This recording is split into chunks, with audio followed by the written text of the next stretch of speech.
Hey guys, how's it going? It's just me today. Uh, I well, for now it's just me. I invited some people in here.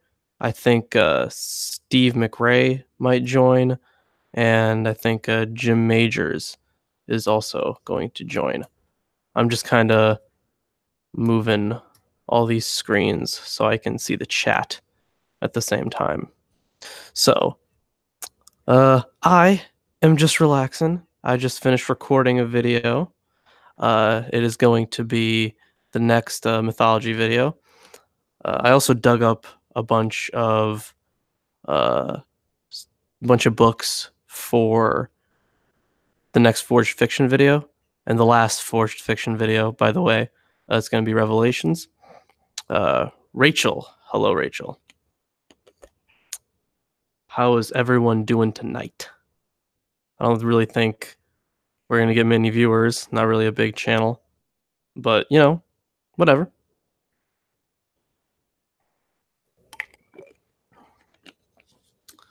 Hello.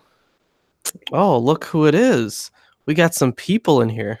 Well, I didn't want you to be by yourself. You're so lonely and stuff. Hi. What's going on? That happens. I am usually a lonely person. Thank you for caring so much about me, Steve. I care about you and I understand loneliness. I get been there, done that. No, not really. Anyways, speaking of not being lonely, look who joined us here. Look at that gentleman over here. Look at this attractive gentleman who we can't hear. That's the smartest thing I've ever heard you say, Jim.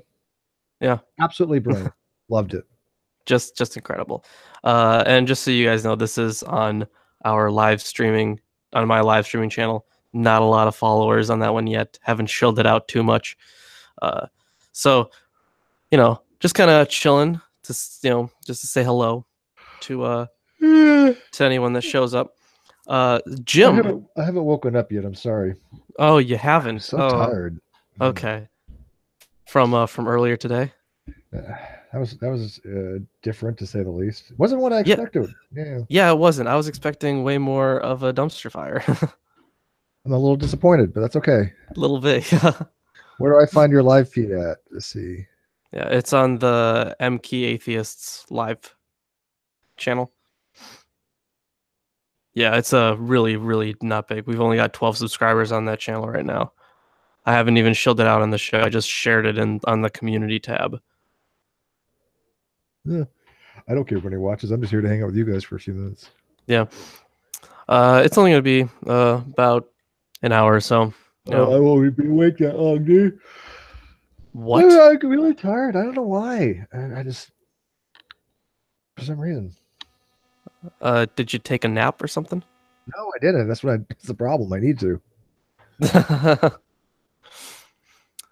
Yeah, I was telling the chat earlier, the two people in chat earlier, that I just recorded the next Greek mythology video. So that should be who's your two people in chat? Because I can't find your channel. Oh yeah, it's MK Atheists, MKE Atheists, all one word, and then live. MKE Atheists live. Yeah. Oh, I think I found it. Maybe. Yeah, probably. Yeah, really not up there.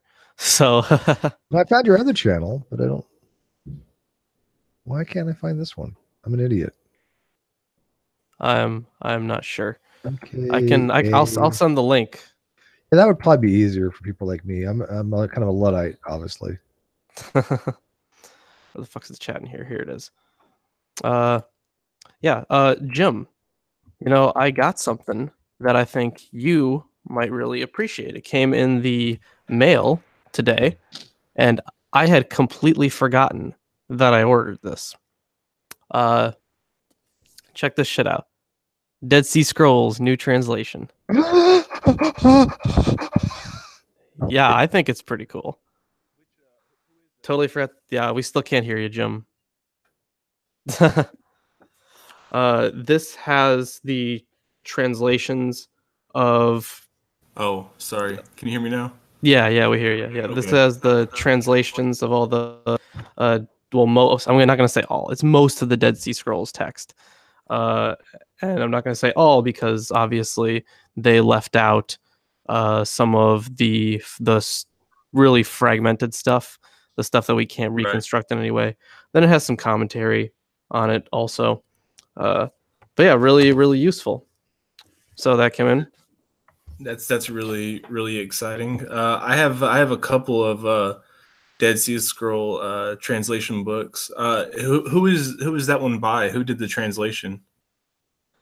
Michael Wise, Martin Abig, and Edward Cook. Yeah, that's a really really good concise source. Like they really did well with that. Yeah, I can tell from just kind of flipping through it. Is You know, Michael Wise, was Michael Wise one of them? yeah. And Okay. yeah, they did a lot of the Qumran. Yeah, that the Dead Sea Scrolls, the Qumran text. Yeah. but like they even did the even the fragmented scrolls are in there if I remember correctly. That's really weird. I was looking through because it's for certain not everything. Because if I remember correctly, one of the fragments in there talks about why God wanted Isaac to sacrifice his. No, I mean like the really fragmented stuff. I mean the stuff that's even okay. just a couple of letters. Okay, yeah. No, Yeah. I thought you meant like excerpts and stuff like that. Yeah, no. Okay. But even the couple of letter stuff, I still want to know. You have to look those up like specifically, Right. because they're just tiny little fucking fragments. Like especially in Cave 7 with the Greek fragments. I really wanted to have more stuff on that. I mean, I understand why people aren't really writing about it. It's really not much to go off of. Apparently, if you have a PhD in any sort of field regarding to that, whether it be history or archaeology or whatever, you can actually physically examine the fragments themselves. Really? Yeah. Shit. I might have to go for a PhD. I was thinking, I'll probably go for a master's eventually. Right. But shit. Might have to go for a PhD. Okay. I got a PhD, by the way. A pretty huge dick. Well, for I think for about $2,000 is this place called Patriot Bible College or Patriot University. You just give them a couple of grand, they'll send you one, dude. It's not that hard. Oh man, that's so doctorate sweet. for you and a doctorate for you. Oh, that's amazing. I could totally afford that. Yeah, see, it's a hell of a deal, right? Man, I just saved you tens of thousands of dollars, man. I wonder if any other esteemed scholars have went there. Oh yeah, well, the esteemed scholar of Hovind. Oh yeah, Dr. Kent Hovind, absolutely. Doctor. Water. I have I love the way it says water, actually. Water. Yeah, I think it's hysterical. Yeah. It's not in here, but I have a book by somebody named Garcia Martinez, and they are one of the original translators of the Dead Sea Scrolls before they found some of the fragments. Like this is like updated with some of the newer stuff that was found. I can't remember which edition I have, but I want to say it's from the early 2000s. But even it's missing quite a bit of stuff. Yeah, they usually leave out that stuff, and for good reason too. It just kind of takes up space. But there are some important issues that I think are related to those. Like there's this tiny little fragment. I think it's 7Q11. It's just 6 letters, 3 on the front, 3 on the back, and it's in Greek. Which is Cave 7 is where we found all the Greek texts. The thing is, there was a scholar, air quotes. He was a Jesuit priest. He claimed that 7Q11 was these 6 letters. It was from a copy of 2nd Peter. And 2nd Peter, scholars are fairly certain that it was written in the early 2nd century. And right. I agree with that. The issue is that you can't attribute a text off of 6 fucking letters. No, sure. You just can't do it.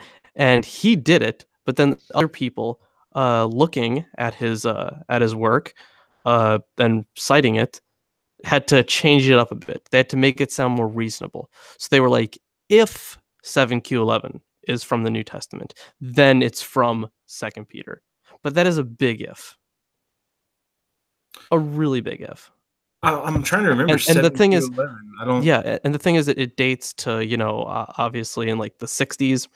And I have had people argue to me that we have found New Testament manuscripts at Qumran, and they cite Oh this. my gosh. And then the thing is, when I initially heard somebody claim that, I was like, how could I not hear about that? That's huge.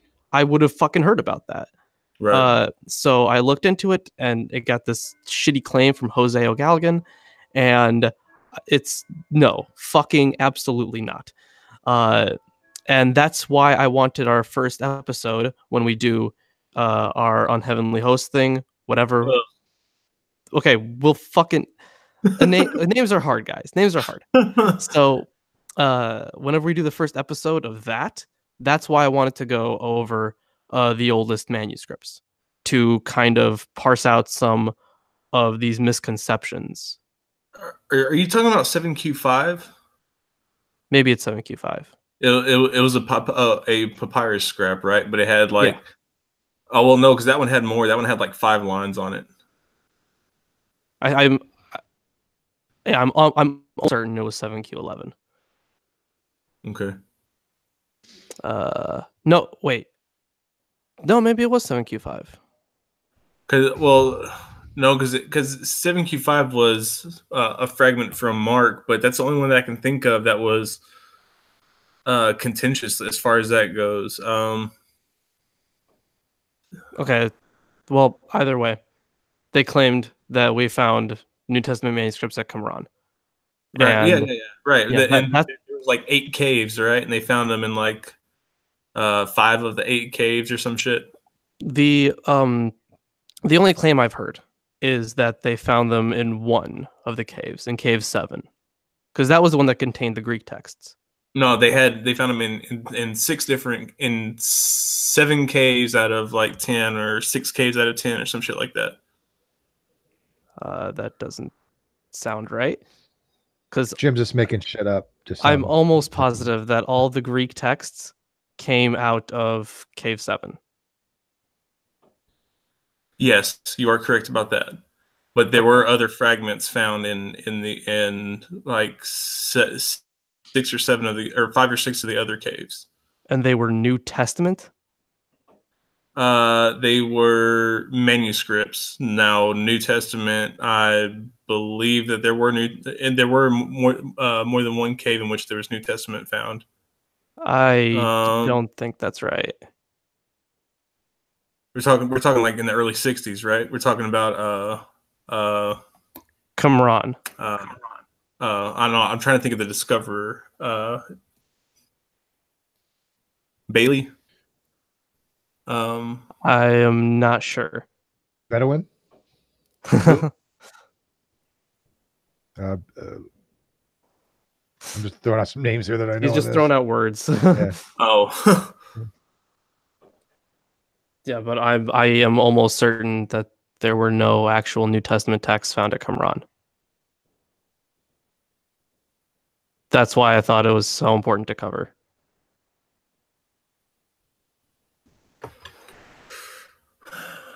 Well, no, because at Qumran is where they found Mark, the 7Q5, or it was like a few lines from it. But it was and it wasn't from a codex either. Sure, right. It was actual papyrus. But they did find other plates and manuscripts and stuff like that in the other caves. I'm telling you, I'm trying to remember how many. It was 6 or 7. 6 or 7 of the caves. I know it was like caves like 2, 3, 5, 8, or 2, 3, 5, 7. And then when they got to 7 is where they found all of the Greek manuscripts and the manuscript. Sure. Okay. Is So Cave 7 is all the Greeks. Cave 2 Cave 2 had all 5 books of Moses, so the Pentateuch. Okay. Jeremiah and Psalms, as well as Jubilees and the Book of Enoch. Okay, so all That was Old Cave 2. Testament and some apocrypha. And some of the Yeah, Apocrypha yeah. as well. There's plenty of stuff there. Most of the texts were Hebrew and Aramaic, and then And Greek was only found in the seventh cave. I am currently looking for It says all the manuscripts found in Cave 7 were in Greek. Yes, Yeah. that is correct. Cave 8 contained fragments of Genesis, Psalms, Mezua, and a hymn.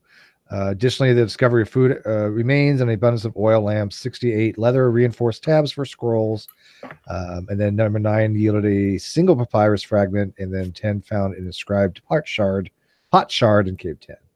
Can you verify a 7Q11 that was found? All I can think of and all I can find is a 7Q. I know, but 7Q11 was like was a really tiny one. That was the 6 letters that they tried attributing to Second Peter. Right.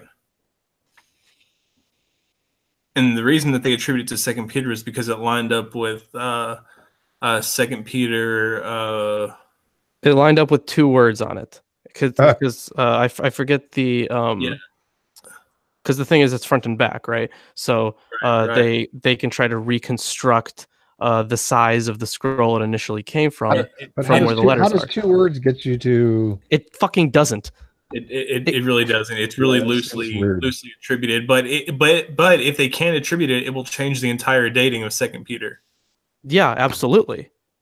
But aside from that once, no, not necessarily. It will just come. It will just be.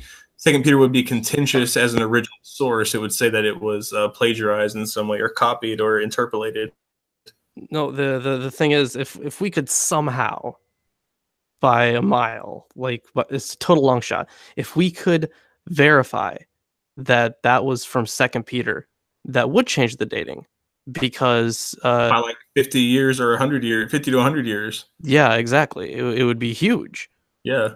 Like there would still be, you could still talk. You couldn't even really talk about authorship because it's still just the 6 letters. It's really, you just can't do that. It's this one guy, Jose O'Callaghan. He is the one who started that shit. Right. Oh no, hold on. Well, I mean, especially Mark. I mean, I'm talking specifically about the fragments from Mark, like the ones that we know are from Mark that were found in there. I mean that really changes the earliest dating for Mark. Yeah, I'm gonna have to look through some stuff also. What happens if one of them actually says something like Jesus was here? That would be amusing. But the only thing is though is that only puts Mark in the 40s. Like it doesn't really change Mark that much, but it would change Second Peter a fucking lot. I thought Second Peter wasn't attributed. I thought they questioned the authenticity of Second Peter. Well, right, but Yes. the attribution traditionally is still to Peter. And the dating, Is it though? Is it really? Because I thought that it wasn't. When I say traditionally, that's like saying the Old Testament was written by Moses. Yeah. Okay, I got you. Or the Pentateuch. Okay. Well, no, we all know the Bible wasn't written by God, clearly, though. Of course it was. It was divinely written. Where it says written by, then it has Yahweh written on there, doesn't it? By Yahweh. Yeah, by Yahweh. The Bible was actually the first chicken soup for the soul book. It was just a collaboration of people, who were just, writing their stories, and they called it, chicken soup for the naive soul. I used to read some of the chicken soup books. Yeah, I did too when I was younger. Why? What is wrong with you? I used to read. I was depressed and moody. How many times did you read, "Hey God, it's me, Margaret"? One. It was 0 times. I never read it. My sister read it. Why would I read it? I thought it was so funny. And to be honest with you, my parents did not give me any sort of sex education. That was how I learned that women have periods. So that was really interesting. I was like, "Whoa, she's bleeding from where?" And nobody's saying anything. Wait, should we get some Go help? to a hospital. Yeah, I can't believe there's gonna be a problem. No shit. Oh, and then we know P-52. Yeah, obviously. Um, I wanted to. Okay, and I don't know where this claim came from, so maybe you know more about this. So I was talking to some Jehovah's Witnesses few months ago, and they claimed that the Dead Sea Scrolls prove that the Torah was written by Moses. And I was like, how? And they said, well, they date to 2000 BCE. And I'm like, where did you get that from, buddy? Because no. Wait.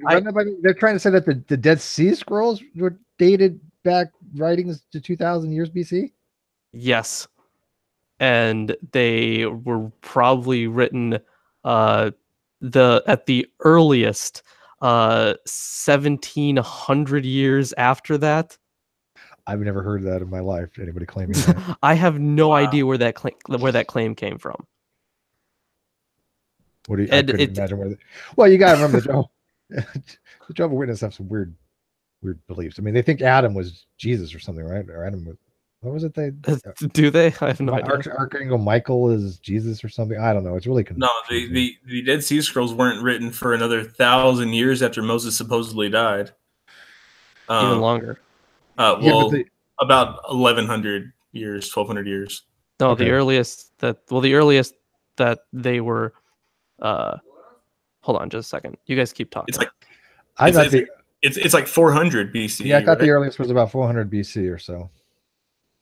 And Moses died what, like the 1500 or 1497 or something,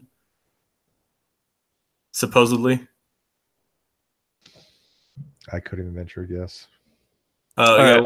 So late 15th century, right? Like BCE, like 1490. Okay, no, you're okay. Yeah, you're right. I'm rethinking the timeline. Yeah, you're right. What I tell you guys, I am inept at biblical history. I leave it to you two. I have no education in it. I have no knowledge of it. I just have cursory what things that I've read and listened to on ages of conversations, but I don't get into it. I mean, I'm sure it's a fascinating field, don't get me wrong, and I'm sure there's a lot of rich things to be discovered there, but I don't know anything about it. What I find interesting is that the two most copied scrolls like that have been found as far as the Dead Sea Scrolls go are Psalms and Deuteronomy. So like the super happy, I love Jesus, and then we're gonna kill you because you're fucking up. Yeah. Dude, I fucking love Deuteronomy 28. Steve, have you ever read Deuteronomy 28? Oh, yeah, I'm sure I have it. Refresh my memory. I've read most of the Bible. I've read all the New Testament. And I've read. I probably read enough of the Bible, Old Testament. I've skipped the whole begot. That's fair. That's fair. I mean, what is Deuteronomy 28? So in Deuteronomy 28, there's a blessing and there's a curse. If you obey God. Yeah. So if you obey God, things are going to be great. And it's only a couple paragraphs. But the description of what God will do if you don't obey him is the most intense thing I have ever read. Yeah, I've read this before. Yeah. You will be cursed in the city and cursed in the country. Your basket of kneading trough will be cursed. The fruit of your womb will be cursed, and the crops of your land, and the cows of your herds, lambs of your flocks. Will be and you'll be cursed when you leave and when you come. Yeah, you know, it's funny you say, that there's that strange dichotomy between the image of Yahweh in Deuteronomy as compared to Psalms, because you're right, Psalms are actually supposed to be uplifting type prayers, kind of things, right? Sure, for the most part. I mean, there's obviously that are not, but I mean, for the most part, it's praising God as a loving God. Exactly. Yeah, but the stuff in Deuteronomy, that deity is just, I mean, he don't mess around, man. It gets really intense. Basically, he's gonna make you eat your kids, and he's going to enjoy making you eat your kids, and I fucking love that. But not only that, but whenever you die, that he will let the animals eat your body, and when people try to shoo the animals away, they won't be able to shoo them away. You won't be able to get the animals away from your body. I like this one. Your donkey will be forcibly taken from you and will not be returned. Holy crap.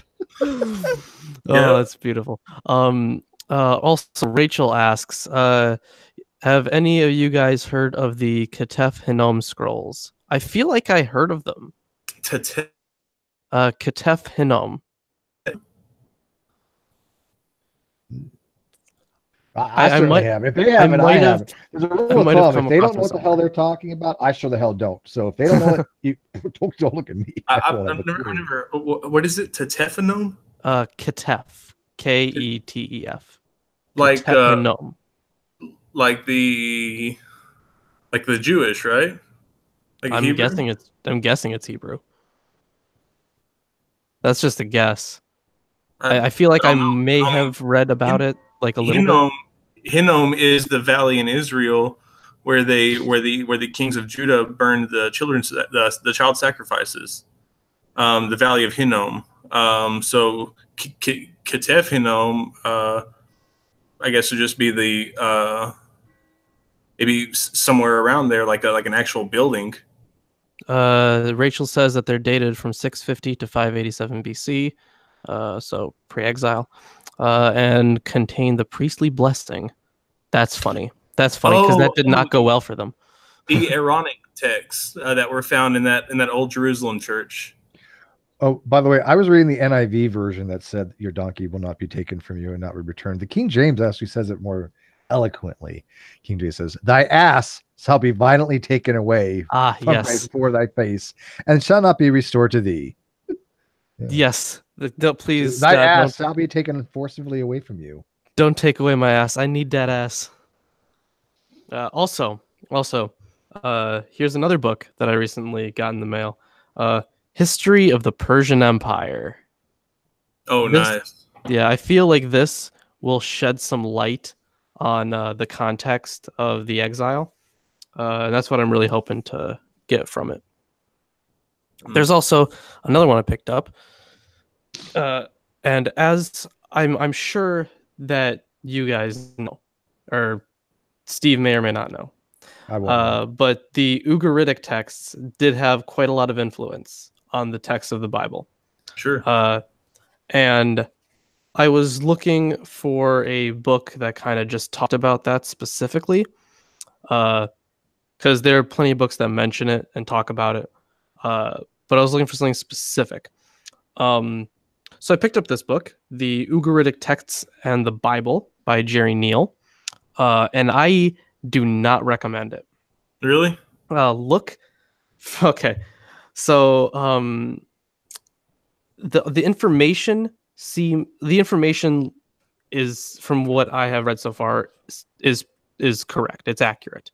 The issue is with his writing style, because oh my God, look at that text.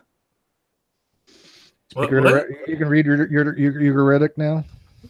it's just, I can't read it. I can't see it. no, I mean I also can't read it, but it's fucking huge, and it's hard to follow, and it's just, this guy just took basically a bunch of scholarship and then put it all into a list of texts that of biblical texts that came from Ugaritic traditions, and I'm like, okay, that's great and all, but there's like nothing more than that.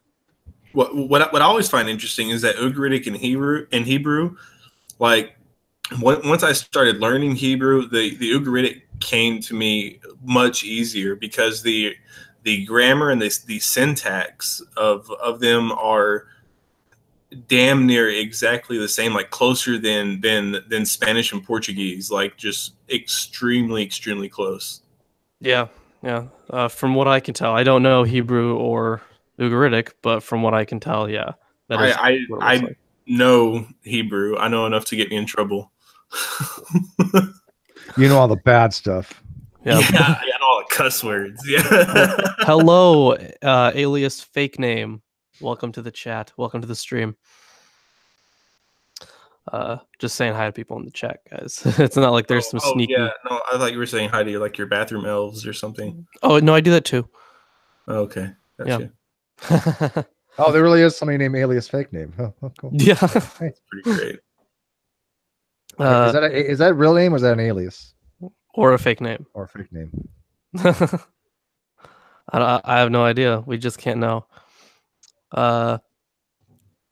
So, like, I mean, as far as information goes, though, it's not just giving you like the general, like, stuff that most people already know, or is it really getting into it? I mean, it is like the specific texts, but it's not like a huge discussion on the texts or their context or anything like that. It's just like, here are the texts in the Bible, and it probably has a relationship to this story in the Ugaritic texts. And there you go. Next one. Does it talk about the parallels between Prince Baal and Beelzebub and I have no idea because it doesn't have an index. Oh, lovely. Well, that's one thing you fucked up on. Okay, well, you know what? I took a shot. There were no reviews on this book, or maybe there was one or something, but I took a shot, and now I can say, unless you're looking for like a handy dandy pocket guide to texts of biblical texts that share Ugaritic or that have Ugaritic origins, their stories that have Ugaritic origins, then you just don't need it unless you're looking for that.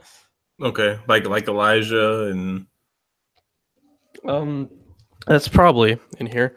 It's actually a very short list of stuff that he covers. Where the fuck is it? It's just such a weird setup. Is it? No, not yet. Not yet. Okay, coming up. Maybe no.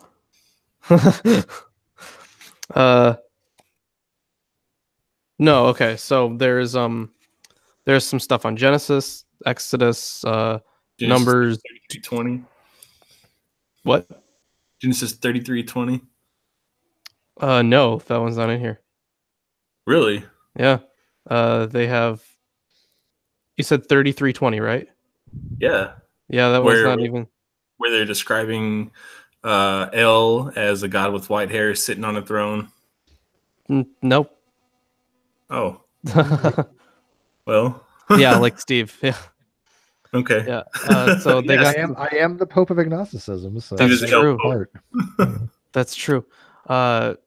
So yeah, stuff from Genesis, Exodus, Numbers, Deuteronomy, some stuff from Judges, 1st and 2nd Samuel, 1st and 2nd Kings, and then a good deal of stuff from Isaiah. Yep. A lot of stuff about riding on clouds and. See, the thing is, God riding on clouds. Oh, yeah. So in the Ugaritic text, El is the god who rides clouds. Like he literally Baal. Baal is the god who just rides clouds around. But Baal, B-A-L. Baal.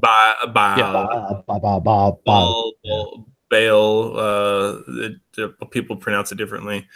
But yeah, so apparently he was supposed to be the one riding on a cloud, and so like they really go out of their way to make Yahweh the God that rides the clouds, and it says in a couple of different spots that Yahweh is the only God that rides the clouds. In 1 Kings it says that, in Genesis it says that, in Samuel it says first Samuel it says that, and then of course Jesus, it refers to Jesus as coming back as riding on the clouds. So like it was like say if you were a Jew in the 1st century and you claimed that somebody was riding on a cloud, that would be considered blasphemous, because they made it a really big deal that Yahweh is the only God that rides on clouds. But is it okay if I say that Steve is high as a kite? Sure. Well, it could be a cloud in the sky. As long as you don't say that he rode a cloud up there. Okay. Well, Muhammad rode a winged horse to the moon and split it in half. Right? Well, don't blaspheme, man. Don't blaspheme the prophet himself. Yeah, because Pakistan Do you know what happens? Have you guys been seeing that with Pakistan? No. Oh, If you like do something on YouTube that the Pakistani government finds offensive, they will contact YouTube, and YouTube will let you know that you violated Pakistani law and that it won't be shown in Pakistan. Good. I'm looking forward to it. Logic got one of those notifications not too long ago. Now, oh wait, that's right. Yeah. Yeah, you just see it. So and here's the thing on it. Like, I'm trying to read into it. I want to give the principle of charity as much as I can, even though it's really difficult in this situation. But maybe are they just saying you're in not in accordance to our laws, therefore we're not showing it in Pakistan, or are they informing YouTube you're in violation on our laws, and therefore if this person should be held accountable for it? There's a distinct difference in where they're approaching it. If they're just saying, it's in violation of our laws, therefore we're not going to show it. Here's your notification. Okay, I get that. I think it's idiotic because the way they, their whole program against censorship. They have this policy on the internet, right? To censor certain things. Right. But are they actually informing people that you have broken our laws, as if we should give a shit that we broke their laws? Yeah. Because I don't care. I don't. Like, the thing is, like, if you're not in fucking Pakistan, why does it fucking matter? Well, that's what I'm wondering. I'm just wondering if they're saying, you have a right to know that we're not showing it in our country, and here's the reason. Oh, okay. Although I honestly think if it was in an idealistic world, YouTube would just say, piss off, we don't care. But maybe they have an obligation to say, okay, this particular country, they won't be able to show your video. Yeah. So it was Matthew 26, and Matthew has quite a bit of Jewish overtones. Oh, yeah, just a bit. Just a bit. So in there, when Jesus is brought before the high priest in Matthew 26, and the priest asks him, says, "By the living God, tell us if you are Christ, the Son of God." And Jesus told him in verse 64, and he's quoting from Daniel here, from Daniel 7, and he says, "You have said so, but I tell you, from now on, you will see the Son of Man seated at the right hand of power and coming on the clouds of heaven." Mm. So that was, according to Matthew, that's why he was crucified, because he blasphemed in front of the high priest whenever he was asked if he was the Son of God. And so by saying that he would come riding on a cloud, he confirmed his being a deity. Was that seen that way in Rome? Yes, absolutely. Well, the high priest that he went before wasn't a Roman priest. This was somebody who was familiar with the Old Testament, or what they called the gospel then, what early Jews called the gospel. The gospel at that time was just the Torah, because I think it's always important to just for us to understand the difference between canon and scripture. Yeah, a lot of people don't make that distinction. Sure. Also, I thought this was pretty funny. Rachel says Matthew is so Jewish, John would want to gas him. And it was his channel. Oh, that's pretty damn good. Wow. But yeah, I don't know if you know Daniel 7, but Daniel 7 alludes to a second deity. Yeah. So and basically, like the second incarnation of God. So Jesus not only saying that he would be riding a cloud, but actually quoting from Daniel 7 to a priest who was very familiar with what Daniel 7 said. Sure. Kind of signed his own death certificate there. Yeah, and the thing is, for Daniel 7, when it's describing, I think Daniel 7 is the chapter where they describe the throne of God, right? Yes. Throne of Yahweh. Yeah. It's really interesting. Romer uses that to argue that there was a statue of Yahweh in the temple, and I might make a video about it because I think he actually makes a really strong case for it. And he uses like other textual evidence too. But I think it makes a lot of sense. It's really interesting. If you haven't read Thomas Romer's The Invention of God, I suggest it. Where were you going with the statue in the temple? Oh, he just argues that the descriptions in Daniel and some of the descriptions in the books of Samuel and Kings, they are describing an actual statue of Yahweh. And the thing is, for my view that I already hold, that I held before reading it, where aniconism was a later development, it would make perfect sense that before that they would have a statue of their god, just like everybody else did, and that anti-iconography view didn't come until later. Right. Well, it most certainly didn't come until Mosaic Law came, whenever that was written, because of course you have, thou shalt not make before the any graven image. Sure. Of course, but then you also have references in First Kings, I believe, to it kind of describes the early churches, and it describes which I believe has been heavily edited out of the Bible, Yahweh's wife, Asherah, which is also sure, yeah, kind of gleaned from the Canaanite religion in the Ugaritic text. Yeah. But it describes two different pillars, two different offering pillars for the gods, one for Yahweh, and it. Some parts in the Bible, mention Asherah, like in First Kings, I believe it is, but in other parts of the Bible, it doesn't mention it, but it still refers to that second pillar. But I believe that the second deity early on was known to be the wife of Yahweh, and that the whole Godhead idea didn't come up until probably the 1st century BCE, 2nd century BCE.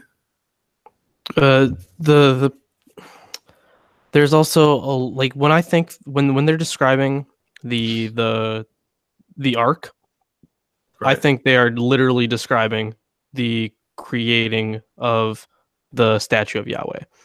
Because when they're describing that when they're saying that that the presence of God is to be on the ark, and that there's then about Yahweh speaking to him from between the cherubim. Yeah, and the thing is, the description of the throne is that he's seated between two cherubim. I think that's the description. Right. Yeah, makes perfect fucking sense to me. I think that the cherubim were probably designed into the throne. You know how there's design on the sides of thrones, right, a lot of the time. The armrest or whatever. Yeah, the armrest and the back, shit like that. Sure. So that's what I think that was. Well, whenever they are actually describing God's throne, they actually describe it, as him being seated between two cherubim. Yeah, exactly. But I think that the ark was modeled after it, but it also says that God will speak to that God spoke to him from between the two cherubim in a mist, didn't it, or a smoky fog? I mean, probably maybe it's a worship thing, because they were doing a bunch of sacrifices. Yeah, I mean, it's possible that maybe it's incense or something like that, but it said that it spoke to him from it. So I don't know. I find it very odd that it would be something seated there, especially whenever you hear about them carrying it, and the way that the poles were put in through the long sides of it. It would make it extremely, extremely top heavy. Granted, that would explain why it tipped over, but I don't know. I feel like with as much description as they went into it, that they wouldn't have left out the idol sitting in the middle. Well, the thing is, the aniconism didn't come until later, so they would probably, not want to keep that in there. I got a question. Sure. How come the people that wrote the scriptures didn't do illustrations? Because I know. I got an answer. They were more of the writing type. They were leaving the drawings to cavemen. Got it. Boom. Makes sense. History. Bam. Yeah. They actually didn't start writing and associating things with them until what, the 14th century, and that was done by the Jews. Wait, to what? What do you mean? As far as like the not necessarily iconography, but illustrating the passages, illustrating the copies. Yeah, that was definitely medieval. I'm not sure when, but it was definitely. Yeah, I want to say it was like 14th century. Yeah, I'm not sure on It that. would have helped if they had illustration. I'm just saying. Oh yeah, yeah, like little stick figures or something. Yeah, like there was this weird passage in Genesis about this. I think it was like a looming darkness. It was just kind of there. It was described as its own entity. I think it was like I forget in which passage it was, but it struck me as really weird. And I wanted to hear more about that because it was described as its own being in a way. And I can't I for the life of me can't remember the verse or even the chapter, but I know it's in Genesis. And I was just like, I want to hear more about that. Yeah.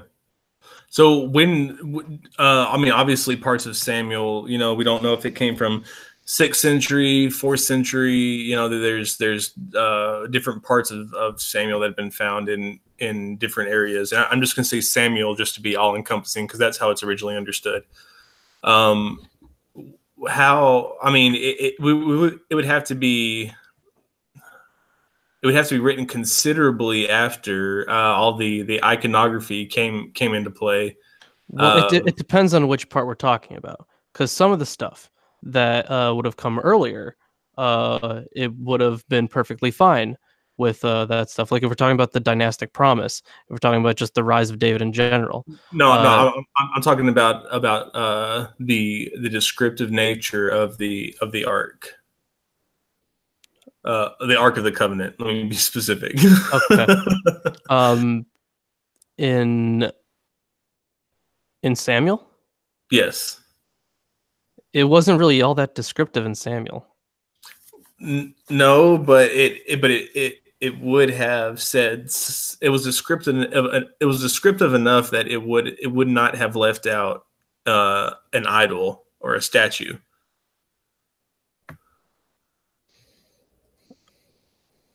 Okay.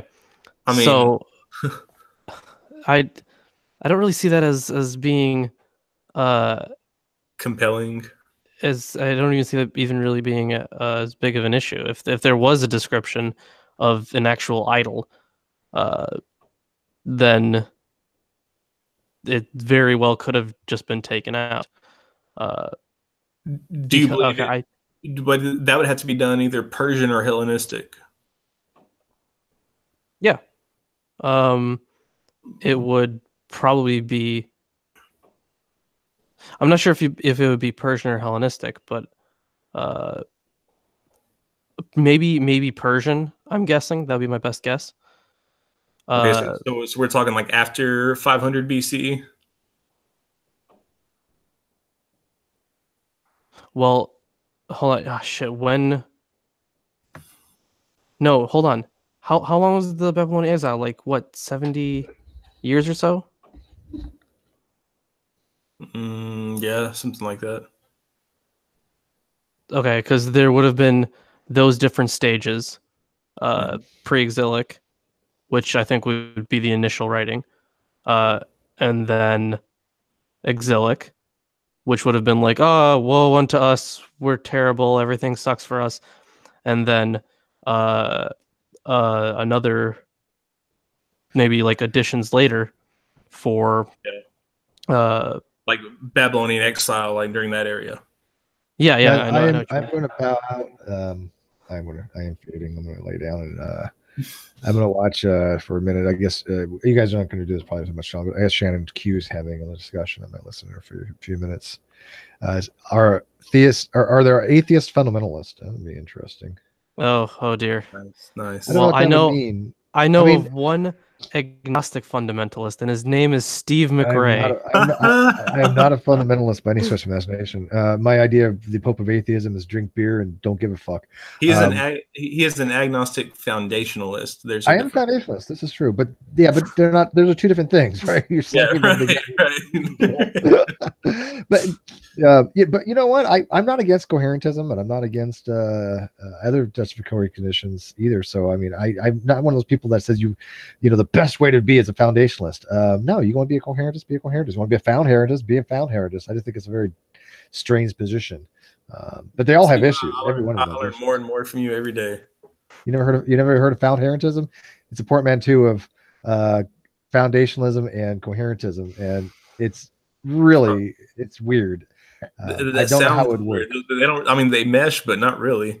Yeah, well, I read Sosa's "The Raft and the Pyramid: Justification for Foundation and Coherentism." It's not an easy read. I got probably about the first 2 pages and reached my limit. Too brilliant for me to even understand. But yeah, I love it. I love it. The grainier, the better. Oh, if you could understand Sosa, "The Raft and the Pyramid," please explain it to me. It is the most difficult paper I've ever read in philosophy. And it's not like it's like math paper. You know how math papers are such that you look at that and go, what the hell? What the hell is it? I know a little bit of math. I took calc and shit. I'm like still looking at it going, I have no idea. Yeah, it's nothing you can scan. Like you have to follow the bouncing ball. Like right, exactly. He just writes in such a high level that once you get past like the second page, now but I mean the first 2 pages really do make sense because he first talks about prescriptivism versus Methodism, which is a way of approaching epistemology, saying that what do we have first? Do we have knowledge first, and how we know? More specifically, is how we know something to be the case versus what we know. So what do we start with? Do we start with what we know and then we work to how we know it, or do we start with how we know something and work to what to know with it? He makes sense. That is a brilliant paper. But once you get past that into how the web of coherentism frames your beliefs together, trust me, it's bizarre. Oh, now we're into a subject that I like. Yeah, right. I love epistemology. I don't know shit from Shinola about Bible history. Lawrence is like, fuck this. No, I think you like epistemology, don't you? Yeah, it's interesting stuff. I'm not like I'm not like you. Have I my dick. I love the way people believe things. I'm fascinated by beliefs. I'm fascinated by knowledge. I'm fascinated by what these things mean. Yeah, those are very good things to be fascinated by. Each his own, right? Yeah, exactly. I don't judge. But it is kind of getting that time, and I have a dinner to go to. But anyways, yeah, thanks guys for joining me and just chilling out. Yeah, awesome. I had a good time. You guys can be my besties. I mean, but hey, but seriously though, check it out because the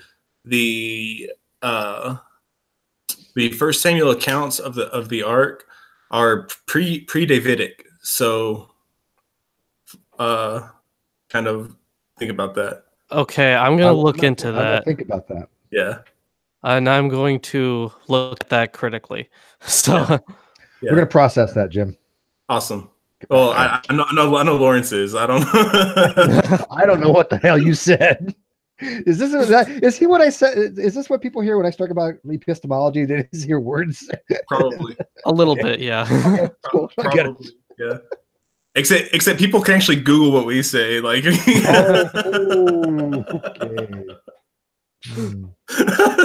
Burn. I'm just kidding, Steve. I love you. Steve makes shit up. Gotcha. Okay. I'm okay with that. Oh shit. All right, go off. I'm going. I gotta go. Yeah. All right. Thanks guys for joining me. Thanks, guys. I'll talk to you guys later. See you. All right, later, guys.